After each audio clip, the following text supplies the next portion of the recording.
Thank you for joining us. This is Mature Living, the show for seniors, by seniors, and we have a lot of great information for you. And I'm Mary Yanez, Director of the Senior Adult Program. So this show is being brought to you by El Paso Community College, EPCC TV, and the Senior Adult Program in collaboration with the community. So we have an interview coming up, and I want you to meet Esther Martinez, who is the health educator for the El Paso Diabetes Association. And as we all know, diabetes is rampant in our community, and she's going to share some good tips, some good information. But first, I'd like for you to meet her. Esther, thank you for being with us. Thank you for having me. Tell us a little bit about yourself. I know you taught some classes at the community college in our facilities for our senior adult program for some time, but we've gone back to your support group meetings. But tell us a little bit about yourself as a health educator. Well, I've been an educator now for about 20 years. I used to work for the gas company, and then when they moved out of town, I went to school and got my degree in health science. And then I worked at Beaumont, at the hospital, and at the Soldier Family Clinic out there. And then I was at San Vicente for a while, and now I've been at, and we actually have changed our name. We're not the El Paso Diabetes Association anymore. We have become the El Paso Center for Diabetes. We just changed that at the beginning of the year.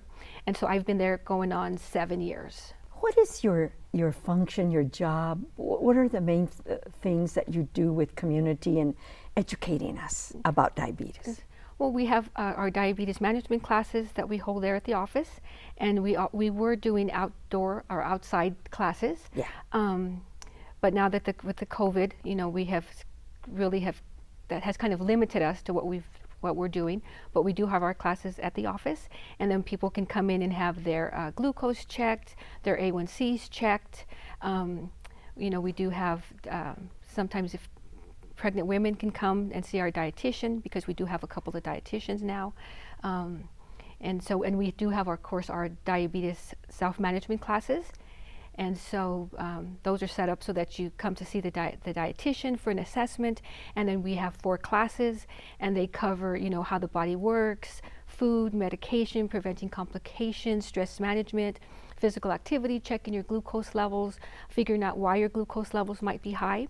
And then when the class is finished, then you have another appointment with a dietitian to go over a meal plan that is made, specifically for you. So those classes really, teach a lot and help people to better manage their diabetes, because of course the better able you are to manage it, the less complications that you have. Yes, and we need to have quite a bit of discipline in dealing with diabetes. It's a silent disease that you don't know that it's affecting your eyesight. You don't know what it's doing to your nerves and your feet. It's just horrible, and it's rampant in this community, and myself included. We don't listen. I don't do my diabetes check every day, which I should. The little pricking of the finger. I'm not good at that, and I don't maintain a diet, sugar-free or whatever it is that we're not supposed to be eating. And so the discipline is so important, because you've got to be steady. You've got to work at it. And it's not an instant change, huh? Oh, no, it's hard, and every day, because you have to think about it every day. But, there are so many myths and so many stories going around, and you hear so many things from, so many people, aunts and grandmas and friends. And but, it's just very important that you eat 3 meals a day, and that, you don't have to leave anything out. You really can have everything. What's most important is quality and quantity. Quality and quantity, yes. And you always hear, you can't have bread, you can't have rice, you can't have this, you can't have that. But really, you can have everything in moderation.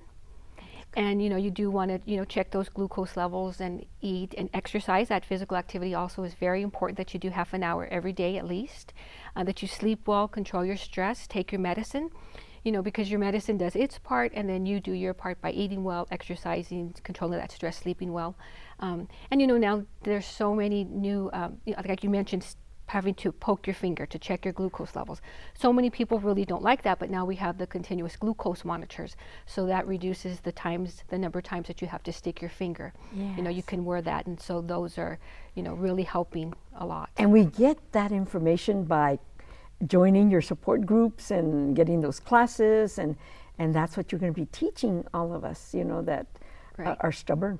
It's not an easy thing, because again, you have to do it every day. Yes. And you know, always be again poking your finger and thinking about what you're eating and thinking, you know, I have to get out and exercise and I have to do, but it's not again, the better that you can manage it, the better off you're going to be in the long run. Yeah, and at the end, we're going to tell them where the offices are, where you meet, and a phone number and everything. But I'd like to ask you about the support group. Tell me Our support, it's called Amigos Dulces, and it has really, I think they've been in around for like 20 years or more. I was talking to one of the ladies who comes to the support group on a regular basis, and we have moved a lot of different places. We've been at like the hospital, Providence Hospital. We've been downtown by Yandell. They moved to Montana, and now we're off of Maddox. And she said, you know, they've been to all of those places. So it's been at least 20 years, maybe 25. Wow, that she's been a member. Yes, and some of those, you know, they're still come to our support group, and it's anybody who has diabetes is welcome to come. We usually meet the third Monday of the month at 10 o'clock, and we talk about, sometimes we have guest speakers come in, sometimes we just talk as a group. Right now we're really trying to talk more about stress management, because when people come to class, you know, they learn all about diabetes and how the body works, but we're really trying to focus more now on the emotional aspect of it. Exactly, yeah, the emotional the stress. aspect, because it really is stressful. And you know, it's, again, like I mentioned before, you always have to think about it on a daily basis, so it's more looking at the emotional part of it. So we're trying to get some either social workers or psychologists or people to come in just to talk to us. And on top of that, you know, just because of COVID, I think everybody is stressed, and then you have this, you know, chronic disease, and a lot of people, because you have a chronic disease, you're more likely to be stressed. So we're trying to have those, again, people come in to talk to them about, you know, that emotional aspect of diabetes. And sometimes we don't know enough about our own disease that has stricken us, and so we need to learn about it. What kinds of conversations do you have in your support groups? Is it to encourage people to keep going, like you say, talk about stress? Confidentiality, I'm sure, is there in that support group. Sure. You know, and everybody, because they're all in the same boat, they all have diabetes, you know, they can really relate to one another. And so we talk about, again, how people are feeling, what they're doing to control their diabetes, stuff, you know, all those aspects of diabetes, so that they know that, again, they're not the only ones who have it. There should be a lot of support groups all over the city and the county. Yes. Because it is everywhere, and hopefully we'll help to have that grow if you have enough volunteers, health professionals that can help facilitate, because that's what you are, a facilitator in those support groups. Do you attend all the meetings? Usually I do. Mm-hmm. Yes. Yeah. And does it run it by itself, or who can attend? Anybody can attend who has diabetes, and so, like I said, we've had, you know, long-time members. Anybody can come, and then I usually lead the group, and then depending on if we have a guest speaker, then, you know, we will introduce them, and then they'll speak on a topic. Sometimes we have people who come in to talk about, you know, like an eye doctor, maybe a foot doctor, anything that affects the body. And we try to ask, of course, the people who come to the support group what they would like to learn about, what they would like. And, you know, lately we just started meeting again because we hadn't met because of the COVID, of course, but we started again in January. And some of them, you know, they gave us ideas about, they would just like to come and maybe, you know, talk about things that help them in their everyday lives, or things to help manage their stress. And then we also talked about, you know, having somebody come in to talk about Do you go out to speak anymore to classes or to groups? We do that, but not that often, because our staff has, you know, shrunk a little bit. And so if we're able to, we do, but we don't do it as much as we used to. Yes. And you meet at where are the offices where you have your support group meetings? And they're called the Amigos Dulces. I like that. Yes. Our office is located at 3641 Maddox. We're over there by Montana and Hawkins, close to the golf course. I always tell people, do you know where the golf course and the Border Patrol are? Yeah. Because that street is Maddox. Okay, very That's good. Where we are. I'll have to remember that, because I need to go to the support groups. And so I did want to ask you, we have a little time to talk about the do's and the don'ts about what we should, and that maybe some myths, as well. Can you share a little bit about that? Well, again, I think the biggest thing is people, again, say, I can't eat this and I can't have that. I can't eat bread, I can't eat. But we need to have them because that sugar that those items provide, starches, rice, potatoes, bread, tortillas, fruit, milk, yogurt, all of those things turn 100% into sugar. And so we need to have that sugar in order to have that energy that we need to carry our daily lives. And so if you cut out all of those things, and you don't have the energy, and you really, really do feel tired. So it's a matter of eating well and eating healthy, and trying to set up a plate so that, the half of your plate is vegetables. 1/4 should be some kind of meat, chicken or fish, and the other 1/4 is rice, potato, or pasta. That you set your plate up, that you try to eat healthy at every meal, and that you have the vegetables because they provide fiber. And when that fiber helps the food to break down more slowly, so that you have a slower release of sugar into the blood system. Yes. So that helps. And then that you get out and exercise at least half an hour every day, because that's going to help to, it's like an extra dose of insulin, an extra dose of medicine, because it's helping to take that sugar from your blood into your cells, where we want it to be. And of course with diabetes, that's not happening. It's staying in your blood stream instead of entering the cells. And so, eating well, exercising, taking your medicine when you should and how it's prescribed, because sometimes people, it makes them feel bad, and so they quit taking it, or they don't know how to take their insulin, at the right time, or so that's a big, And what is the numbers? We have to keep it under 7, or what is that? Well, your A1C, which is your average glucose level for the past 3 months, the American Diabetes Association will say if it's at 7, that's in control. The endocrinologists, which are the doctors that really are there, that's their main focus is diabetes. They say that your A1C should be 6.5. So we want it to be, at 7 or below. And again, you can really manage your diabetes, those things, eating well, exercising, taking your medicine, controlling your stress, sleeping well. You can really manage it. And so that's our goal at the office when we have classes, is to try to get people, educated, because again, the more you know, the better off you are. We have a limited number of endocrinologists in El Paso. And so that's really important because of the situation, and they are overwhelmed with patients, as you can imagine. And so it's really important that your physician, your primary physician that takes care of you, make sure they watch that as well. Right. Yeah. And that's really important. So when you have your doctor's appointments, that you do have that blood work done before, so that they have those results, so they know if you're doing the right thing, if they need to change your medication, whatever the case might be. And again, like you mentioned, if people have glucometers, they can check their glucose levels every day to see where they're at. And again, now they have the continuous glucose monitors that you can wear that, can tell you what your glucose levels are on a, And you don't have to prick your finger. Right. Well, we just got enough time for you to share your telephone number. What is the main number they can call if they want to talk to, of course, Esther Martinez, who is the health educator, or somebody in the office about your support group?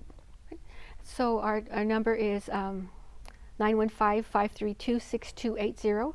And again, we're located at 3641 Maddox by Montana and Hawkins. And we're open from 8 to 5.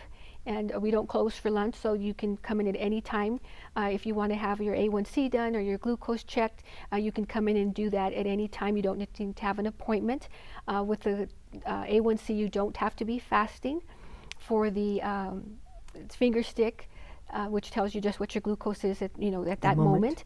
You need to either be fasting or 2 hours after a meal, and the A1C costs like $25, and the glucose test is free. And very good. If you want to find out about our classes or about the support group or anything that's our events that go on, because we do have a walk, we have a gala during the year, different events. You know, you can call the office. We also have our website that people can visit, the El Paso Center for Diabetes, to find out what's going on at our office. Well, good. Thank you so much for being here. You've given us a lot of great information, and I'm sure I haven't asked all the questions that you might have popped up in your mind, but you make sure and you call the Center for Diabetes. The El Paso Center for Diabetes, yes, ma'am. El Paso Center for Diabetes. Very good. We'll Thank be you. back with more guests.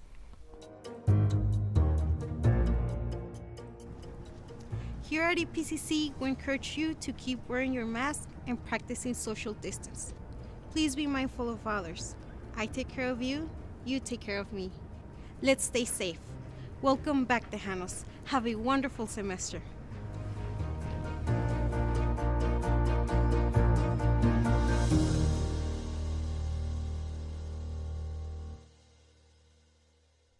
Thank you for staying with us. We want to conclude our show today, our Mature Living show, with an interview with one of our English professors that has taken on a very important role with this institution, and her project is the El Paso Community Cat Program. I like that Community Cat Program. And so I bet you're curious about what that's about. So we're going to ask Margie Nelson Rodriguez to tell us a little bit about why she took this project on, and you'll see what she's holding. So Margie, tell us a little bit about your project and, you know, why you took this on with the El Paso Community College. Back in 2016, I work here, so I would see the cats, and people would drop off food, so they were usually fed, but there was no comprehensive program to take care of them. So I started doing some research about what we could do with my co-founder, Danielle Hinesley, who couldn't be here with me today because she's teaching. But we started doing some research and trying to figure out what we could do as a team to help these cats. And these are feral cats, what they call. Yes, they're feral cats. So the issue was not having a regular person to do trap, neuter, release. So there used to be a person who worked at the college many years ago, and she would trap at Valle Verde, and I think she would trap at the ASC as well, our Administrative Services Center, and some volunteers from the community would also trap, but no college employees were involved anymore officially. So we started the program officially in 2017. We got approval from Dr. Serrata and our legal counsel and all that good stuff to be able to trap on campus at the Administrative Services Center and Valle Verde, where we also have a cat colony, and to do daily feeding. So that's what we weren't able to do before, and often the physical plant would send out notices saying not to feed the cats. But once we partnered with them and we educated them that if you have daily feeding of the cats, they start to trust you. They're still feral, right? Yes. These are not. This kitten is not feral anymore. She's been rescued. But the adult cats that you see, you know, don't go petting them. They're wild born, community free roaming cats is what we call them. And they have to be a little bit skittish of humans because not all, and cars and everything else. So you don't want to go and pet them. Yeah. But you know, you definitely want you to get involved in helping us with them. So we set up the daily feeding, and with that, it was much easier to get them trapped. And so we trap them, take them to the vet, get them sterilized, vaccinated, and then you release them after they've recovered. So we've been doing that steadily since 2017. The pandemic delayed and stopped everything for a while, but we're picking back up on it. But the good news, bad news is that we have a lot of kittens that have been born because we weren't able to do our TNR at full scale for almost a year. And the one you're holding, her name is? This is Twinge. She was born over here off Viscount, a late season litter, which is not too common, but right now she and her 5 siblings are being fostered by different volunteers. Okay, and so you're looking for adoptions, I'm sure. Yes. Twinge, she is so calm and beautiful, and it is so much easier to take care of a kitty than a doggy, I think, you know? Oh, yeah. Tell me about the maintenance of what the commitment is. So to adopt a cat, the most important thing is, of course, you want one, you're going to provide a loving home, and you're going to keep the kitty indoors. One of the reasons why we have so many free roaming or feral cats, some of them belong to somebody at one point, and then they kind of wander off. And we know this because sometimes we get cats in our colony that have been declawed that definitely didn't happen in the wild, right? No. So, you know, it's really best to keep your cat indoors. So we want people who are willing to commit to that. The maintenance is really, really easy. Litter box, vaccinations. When you adopt from us, they'll be sterilized, they'll be vaccinated, and, you know, just lots of love. Cats are amazing creatures. They can be kind of aloof and independent. They don't need your attention all the time like a dog, although every cat is different, and they're very loving companions, even if sometimes they can be a little more aloof than a dog. Yes. Now, so we have to be careful who adopts, because sometimes there's doggies in the house and they have their own territory and they don't want anybody else to come in and to share the space. But tell me, you're looking for volunteers as well? Yes, ma'am. We're looking for volunteers to feed. We have a great team of committed volunteers who have been feeding all through the pandemic. We feed the cats every single day. Different people feed, but sometimes people need a break or they're going out of town or something. So we definitely need more volunteers who are willing to feed. And then what we're really in desperate need for is fosters. Okay. Our current fosters are really tapped out. We have fosters who really have more kittens than they can handle right now, so we need to widen our network. Yes, very good. Now, in feeding, is it dry food? Do you provide the food? Do we provide, you know, if we just want to help feed? Sure. How does that work?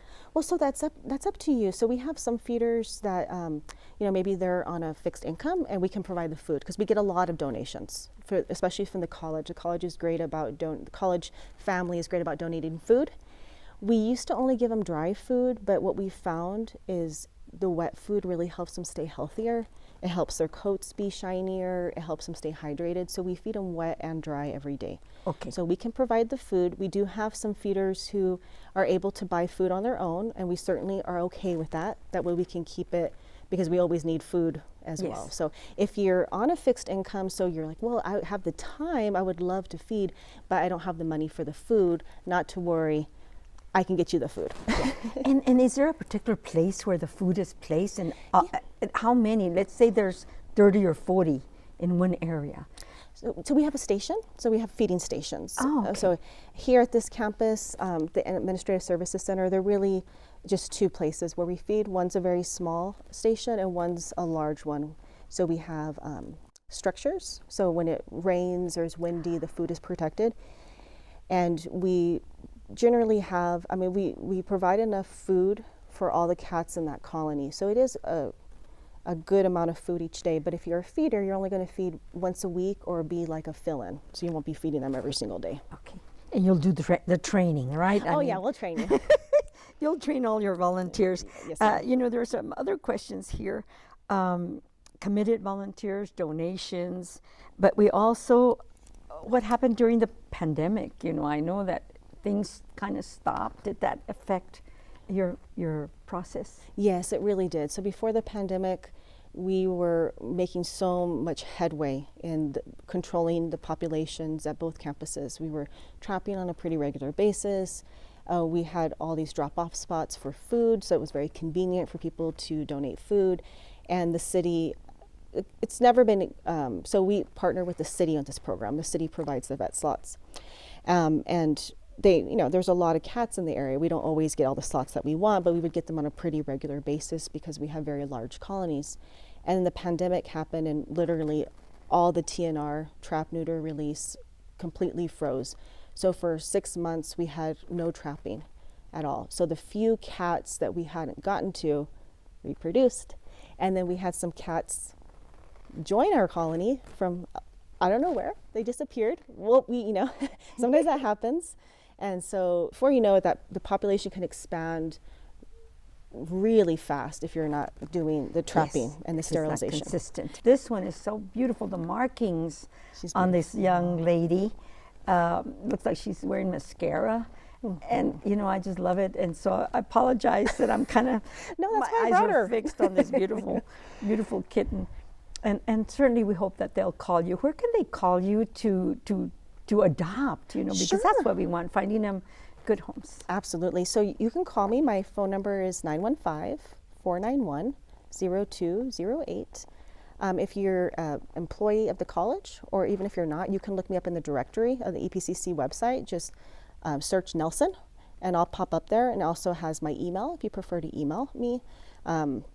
And there's several different ways you can get a hold of me. We also have a website on the college under resources. It's the Community Cat Program, and my contact information is there as well. So if you just want to Google EPCC cats, it should pop right up. What's the response from the students? Because you're an English professor, so you're in the classroom, and I'm sure you mention it every so often. Oh boy. The students, it's a really great way to engage students, because many of our students are very interested in animal advocacy and welfare. That's it. It was less challenging before the pandemic because we could have on-site adoption days, and we had an animal rescue club, and so the pandemic and shift to mostly online has made it more challenging, but students are still very interested in helping and in helping us find homes, in fostering and adopting. So welcome any volunteers from students as well. Yes. In these neighborhood little, what do they call them, sites? Sometimes, every so often, a cat is lost, but not very often. Just the doggies that get lost and they run away during 4th of July or whatever, New Year's with the firecrackers. They run away. Very rare does a cat run away, but sometimes, we do find some that are, lost. Can they be chipped? Yes. So I advise everyone who has a cat to chip them, because even with your best intentions of keeping your cat indoors, they can sometimes escape.